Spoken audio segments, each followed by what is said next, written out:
Hey there, gang. Time to crack into another box of comic books. This is just me doing my job, what I do every day, grading comic books for sale on eBay. But usually at least one box I work on each day. I turn on the camera and pull the books out, and I have no idea what is in the box. I don't peek until I turn on that camera, and that allows you and I to have that sort of sense of awe and discovery together. So if you like comic books, stick around. We're going to have some fun.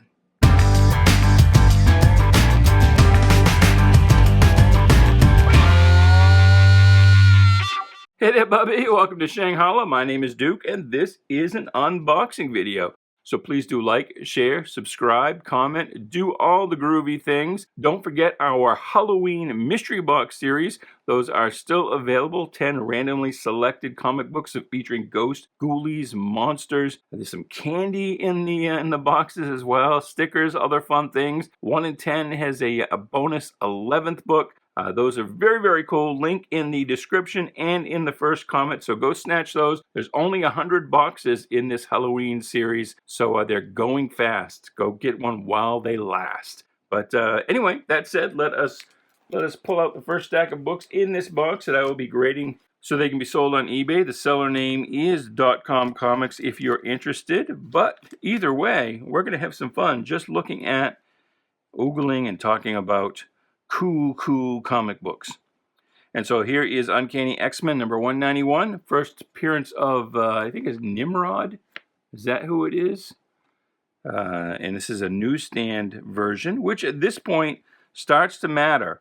You know, by the time you get into the 60-cent era, the late 80s, no, the newsstand sales are probably only about 20 or 30%. And by the early 90s, it's about 10% of the total print run. So, I thought there were 2 books in there, but it's just 2 bags stuck together. There's number 201. That's the first appearance of Cable, although he appears here as an infant. Moon Knight. I love this first Moon Knight series with Bill Sienkiewicz. I never knew how to pronounce it as a kid. I was like Sienkiewicz. But I believe it's pronounced Sienkiewicz. But this was great art before he got really experimental. By the time he got to the New Mutants, I fell out of love with him because it was, I don't know. People love his New Mutant stuff and stuff he did afterwards. But I find it a little too avant-garde, a little too experimental. I find it almost hard to read. And so I guess I'm more conventional in my taste. But I loved him during this period on Moon Knight. Marvel Team Up number 65. This is the first U.S. appearance of Captain Britain. And I'm guessing, now I could be wrong, you watch, I'll say it out loud and I'll turn out to be wrong, but I'm guessing this box is going to be pretty much all Bronze Age Marvel and DC, and probably mostly Marvel. That's what we've had in the recent boxes. This was a one-shot, Supervillain Classics, Galacticus the Origin. And did you hear me do it? That's how I pronounced it as a kid. For some reason, as a kid, I always added a syllable. I always pronounced it Galacticus, but it's just Galactus. But I don't know why. I always added that extra syllable as a kid. So there you go. That's kind of the origin of Galactus. Submariner versus the Thor. That'll do well. First appearance of Bishop.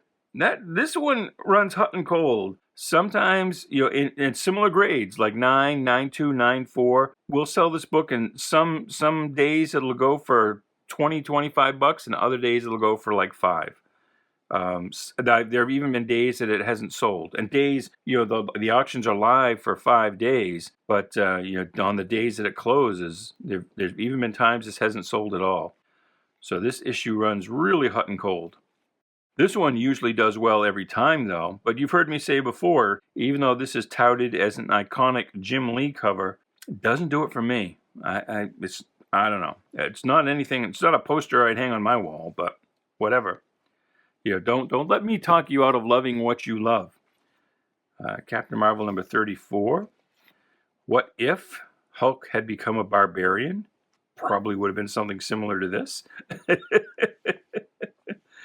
What if number 1? Yeah, there we go. The Thing number 1. And this was actually a nice little series by John Byrne, and this replaced Marvel 2-in-1 on this schedule. So Marvel 2-in-1 started out as Thing team-ups and Marvel Feature, and then they converted that over to Marvel 2-in-1, starting over with a new number 1 rather than continuing the numbering for Marvel Feature. Was a little bit of a rarity for the early Bronze Age or middle early period. But then at some point they decided that the team-ups were passé, and they decided to do a Thing solo series. And this was about the period that She-Hulk replaced the Thing in the Fantastic Four because he was given his own series. And I guess John Byrne was doing both, but apparently there was concern that, maybe the Thing was popular, but maybe not popular enough to be in both books. I don't know exactly what the reasoning was there. But anyway, Marvel 2-in-1 was canceled, replaced on the schedule with this solo series of the Thing. And over in Fantastic Four, even though he had been appearing in Fantastic Four all during the time that he had Marvel 2-in-1, once he got his own solo series, he was replaced in Fantastic Four by She-Hulk. But anyway, this series lasted, I think, about 38 issues. There's number 2. And here's Marvel 2-in-1. This one's valuable. This is an early appearance of Spider-Woman. And you see she doesn't have the long hair yet. At this point, she is still her original origin. This might even be the one that changes it a little bit. She got kind of a retcon because originally, and this is weird when you think about it, but rather than being a human female with spider powers, she was a spider that was bioengineered and grown into a human female. And how that would happen, what the science is on that, I can only begin to imagine. But anyway, at this point, she was still a human spider. But I think this might have been the one that changed it a little bit. They kind of retconned her origin fairly early on. Marvel Supervillain Team Up, number 13. There is Thor. Thor is pretty popular. There's another one. This is a newsstand edition. Here's another one of those. Here's a Man-Thing crossover into the Uncanny X-Men.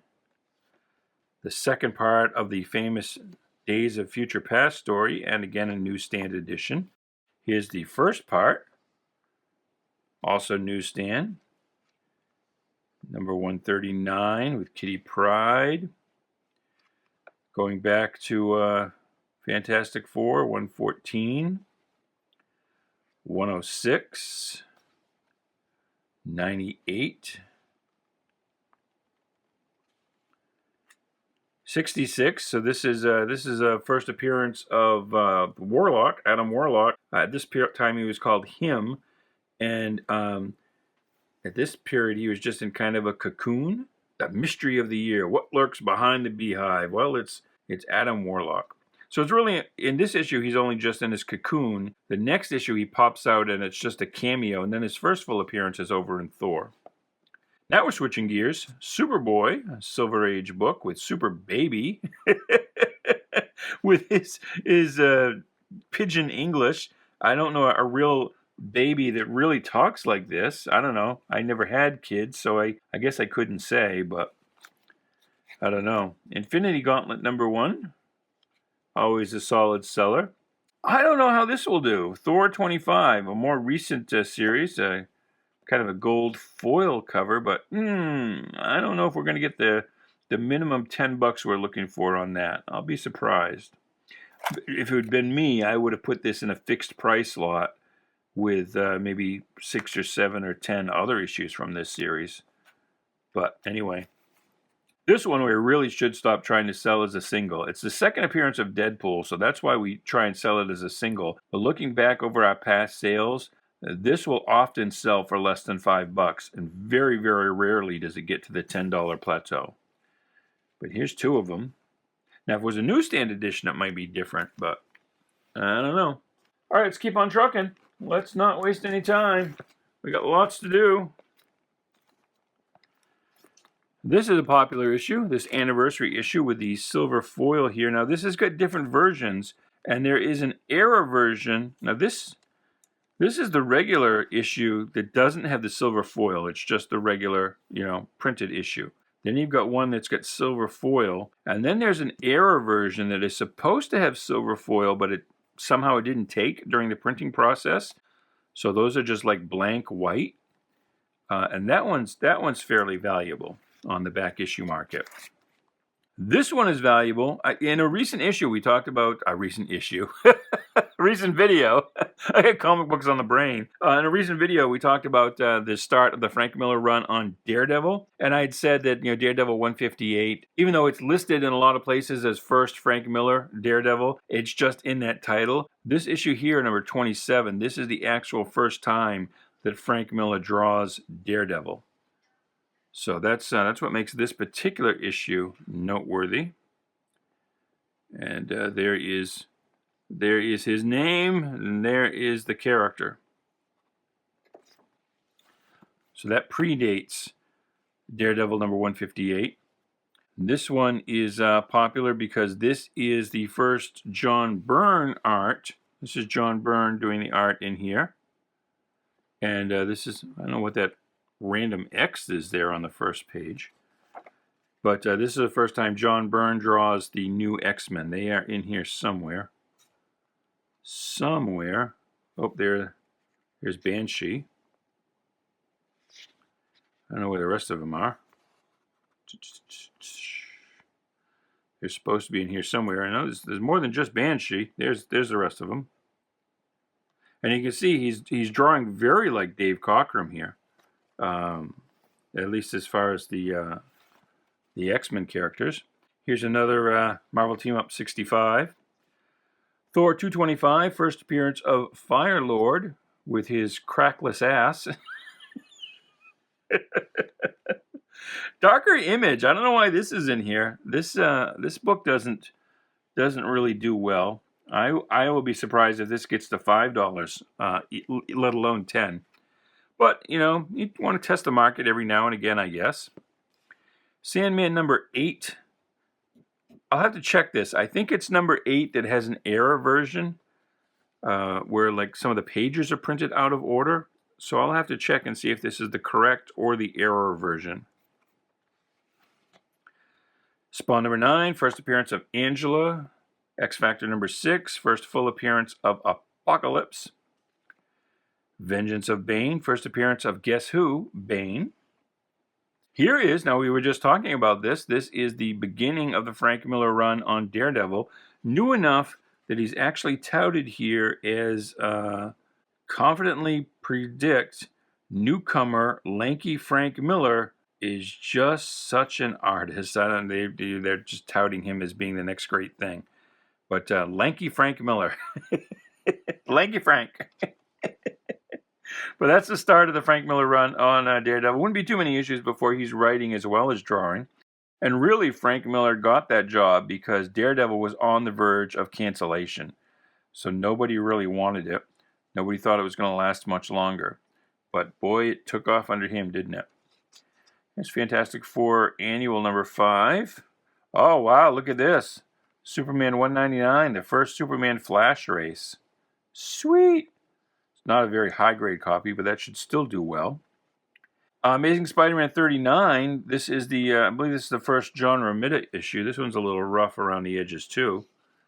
But after Steve Ditko quit, I think this has maybe got some extra staples added. Oh, the spine's pretty ragged. Wow. But even so, even in low grade, this should do well. This is the first John Romita issue after Steve Ditko quit. Spawn number 1, that's always a solid seller, a good, dependable $15, $20, $25 book, depending on the day. Wolverine number 10, the Saber-Tooth Battle. Hard to find a real high grade because this white cover tends to brown up, at least tan. This one's pretty nice though, so that should do well. Saber-Tooth Battle. Here's another. Is that sticker? Yeah, the sticker's on the bag. Okay, that's good. Another Vengeance of Bane. Black Goliath. I remember searching for years trying to find all 5 issues of Black Goliath. And granted, the outlets I had available to me in Central Maine before the internet was really a thing. It was hard to track down old issues. But we've seen a lot of Black Goliath number 1 lately in these boxes. Well, there's another one. Crisis on Infinite Earths. Now, this is the first book I speculated on. I remember the the cashier at the Mr. Paperback in Skowhegan, Maine, looking at me like I had 3 heads when I walked up to the register with 5 copies of this issue, which I think was everything that they had. I bought them all. Hung on to them for years, and this book never really took off because, again, it's only recently books like this are taking off, now that they've kind of reached that 30, 35-year-old age mark. But I hung on to that for a lot of years and finally let them go for a couple bucks each. Tried to sell them on eBay and didn't do well. I've told you before, I just don't seem to do well flipping books. And even when I buy books with the intent of saving them so that they'll be a big deal later, never works out for me.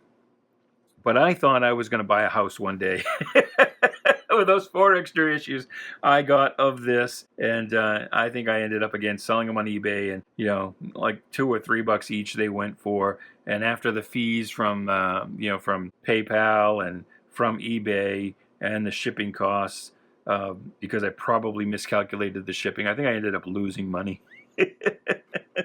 But I did as a kid. What was I? This was 1985.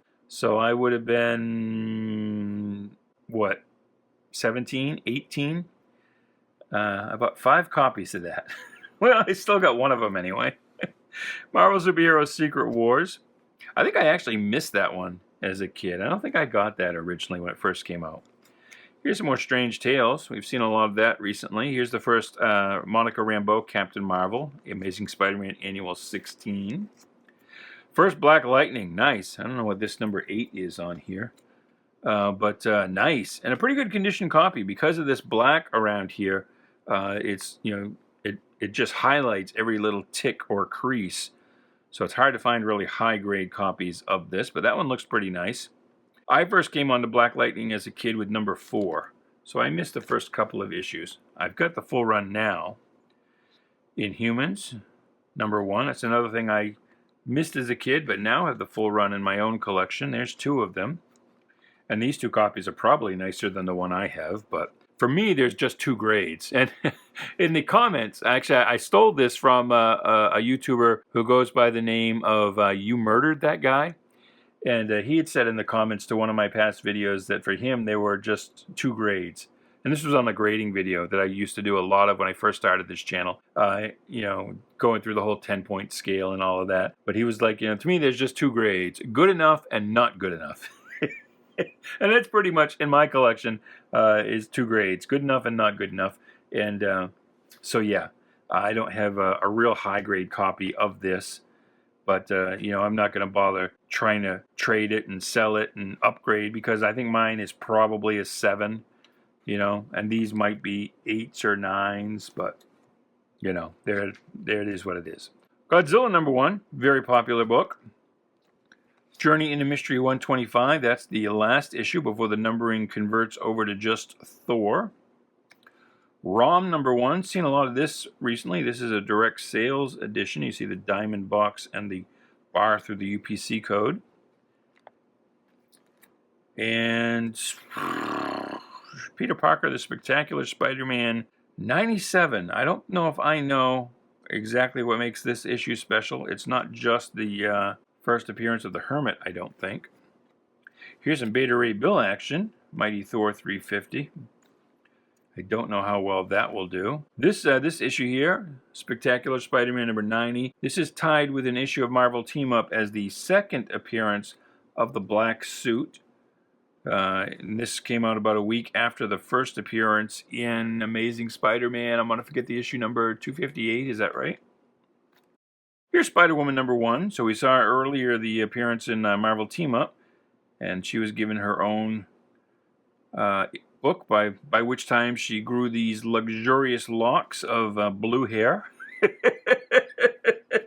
And again, it's just a coloring convention of comic books, and I get so frustrated with the Marvel movies that want to make the Beast blue when he's not actually blue. It's just, you wouldn't have Spider-Woman in the movies with blue hair. You can accept that that's just the way they highlight it for comic books, the coloring, because you can't really do black or brown or anything else that's going to mix in with all that black and look like just mud.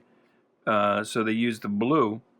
And that's what they do with the Beast. So the Beast, again, I say this like every third video, but it just bugs me that they made him blue in the movies. He's not actually literally blue.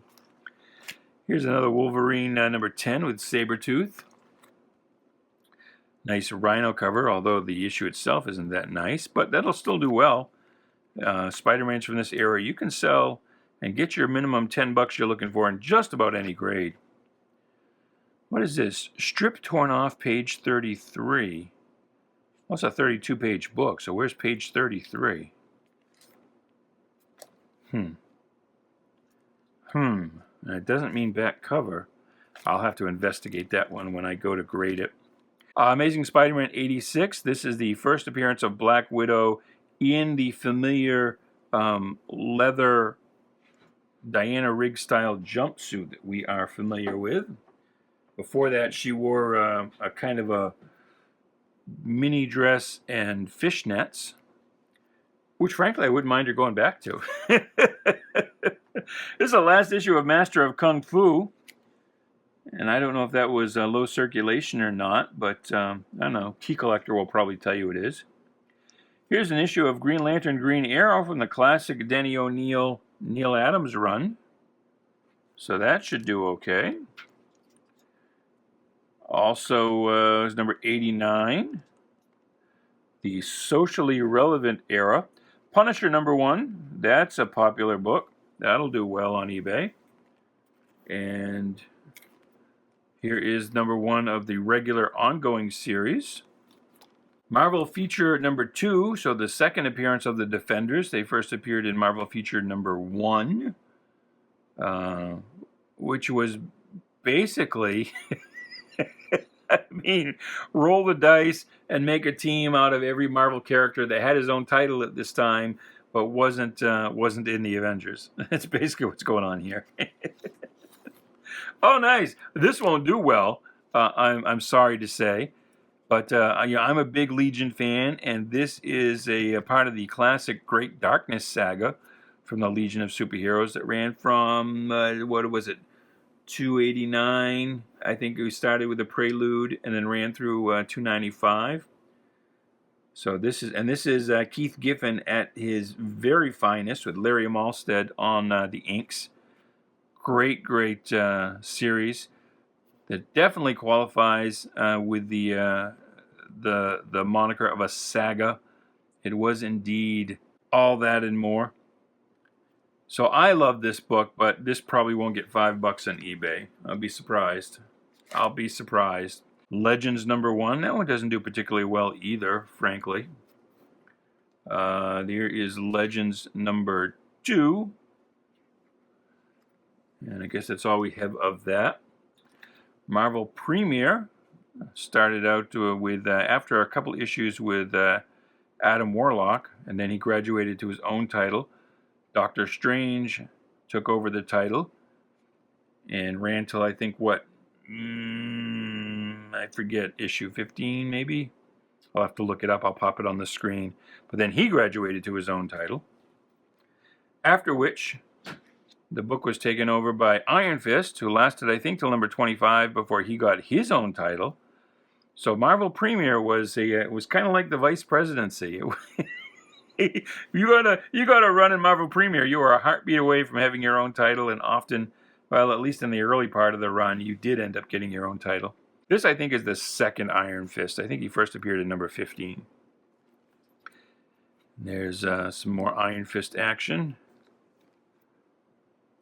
Iron Fist, somewhere in here, John Byrne takes over. I don't think he was on at the very beginning. Batroc, The Leaper, number 22. 23. I like how that fist was just crackling with energy at this time. And there's number 24, 25. I think that's the last one. Wolverine, and a nice looking Wolverine, number 3. And again, these black covers pick up every little tick and imperfection. So it's hard to get this one really high grade, but that's a nice looking copy, at least in the bag anyway. There's number 4. And if you haven't read the original Wolverine 4-issue miniseries, it's worth getting. Here's Sandman number 18. We saw a lot of Sandman in the last box. There's number 21. Number 6. Be interesting to see how those do on eBay. I question if all of those are going to get up to that $10 plateau we like to hit. And maybe they should have gone as a lot, or even a fixed price lot, rather than an auction lot. Spawn, and this is a newsstand book, and I got to tell you, we recently sold a whole run of newsstand editions of Spawn, and we discussed either in this video or the last one, I forget which, about how by this period, the early 90s, newsstand sales were about 10% of the print run, so relatively rare. And then, of course, those were bought by the casual consumer, and so they survive in high grade, very, very rare. And, the image books that were on the newsstand, rarer still, and yet all of those Spawn newsstand issues that we sold, they closed, I don't know, a few days ago as I record this. They only went for like between $8 and $12 each. I think some got up to around 15, 16. Some, that weren't in high grade sold for like, $5 or so, less than 5. One or two went for like 99 cents. So they didn't do anywhere near as well as I thought they should have. So, anyway. Long Shot, number 6.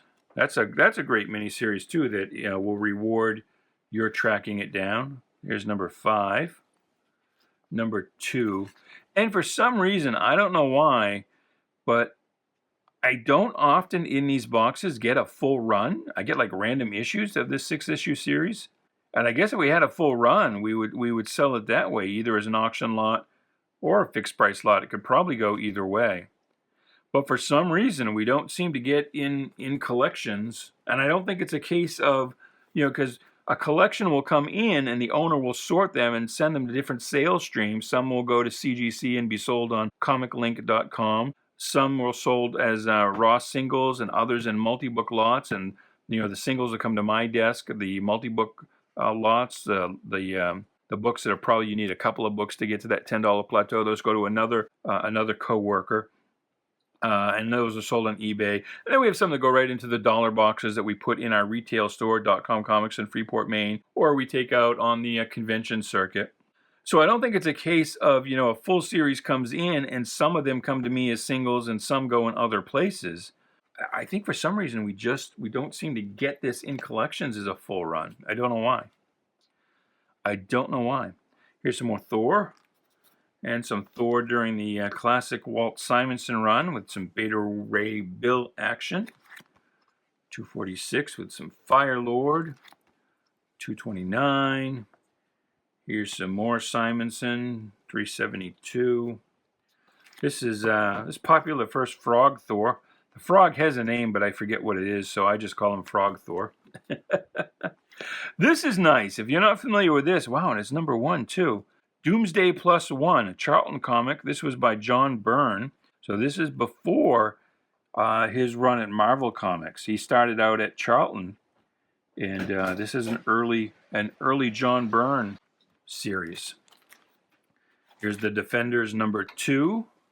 Deadpool the Circle Chase number 1. I think that's his first limited series. He's had about 1 million of them.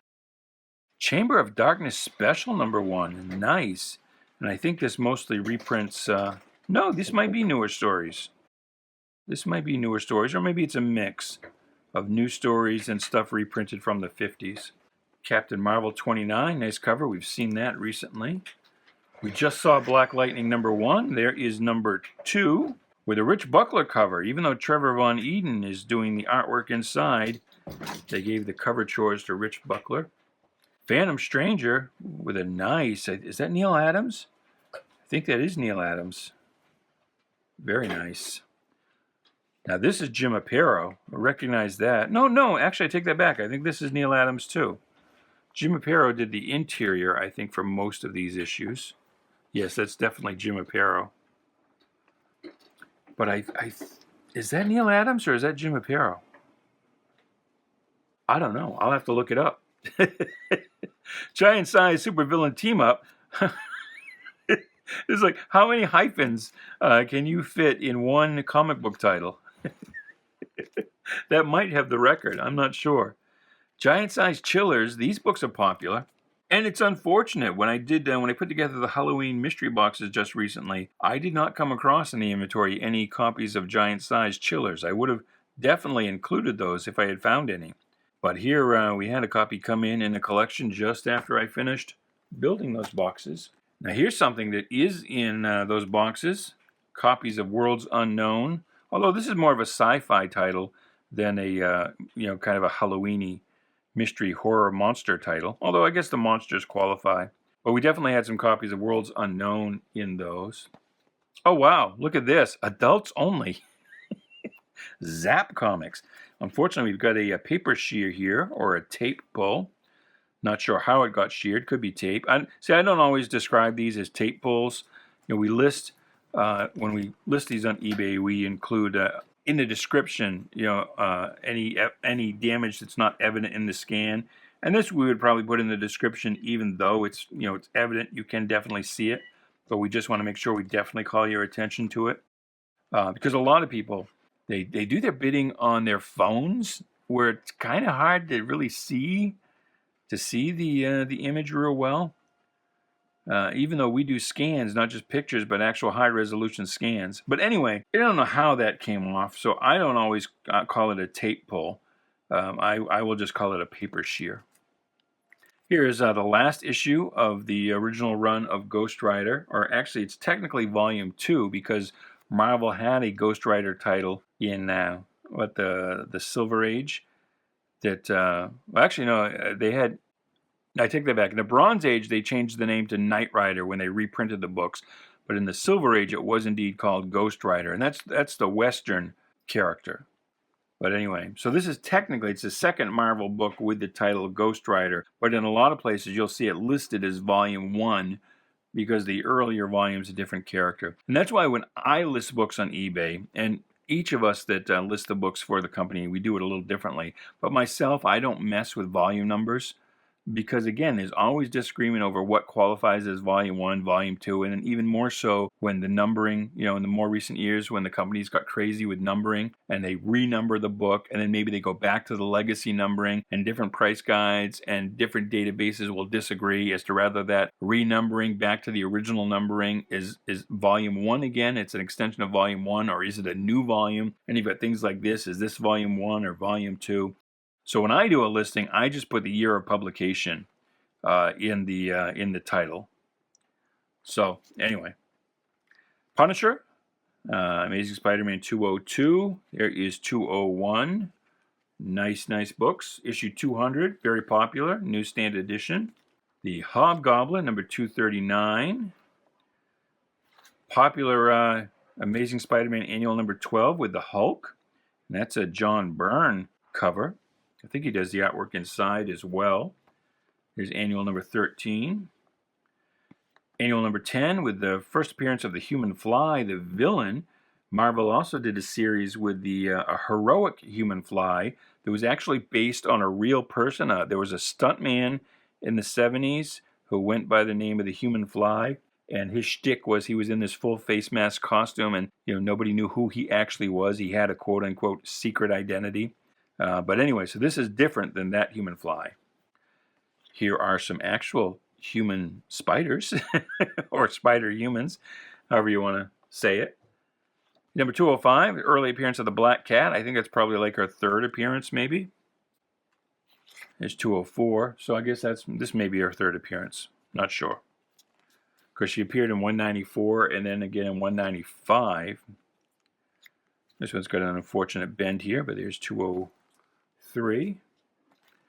199 with Mysterio, kind of a rare multi-panel cover.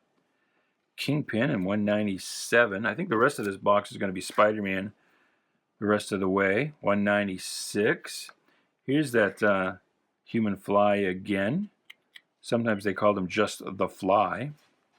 193. 192. Don't be surprised we don't have a 194, because if we got it and it was in the same grade as these other books we're looking at, I'm sure it went right to CGC. 191. Man-Wolf in 190, and that is some John Byrne art in there. Here's another issue with some nice John Byrne art. Byrne didn't draw a lot of Spider-Man, but when he did, it was certainly worth the price of admission, $188. Now we've got just a few more books left, just 3 or 4 here. Whoops. Be careful how you pile your books up, kids, even off camera. Sometimes slippery bags, they'll get away from you. So those might not be strictly near mint anymore. Always be careful. You can never be too careful when handling comic books. Let my error be a lesson to you. So there is number 187, 186, 185. Peter finally graduates from college. 184 with the White Dragon. 183 with a rocket racer. He doesn't have his skateboard here, but oh, here he does. And it's the last issue in the box. There is a rocket racer with the 70s fad. Although, I mean, certainly a lot of skateboarders still, but at this point, it was a fad. There were several characters at both Marvel and DC that popped up riding skateboards. But anyway, that's it. That is everything in that box. I hope you enjoyed that. I had fun. I hope you did too. And we'll do it again tomorrow. We'll get another box and see what we discover that time. But that's it for this time. And until next time, goodbye, good luck, and please be good to each other.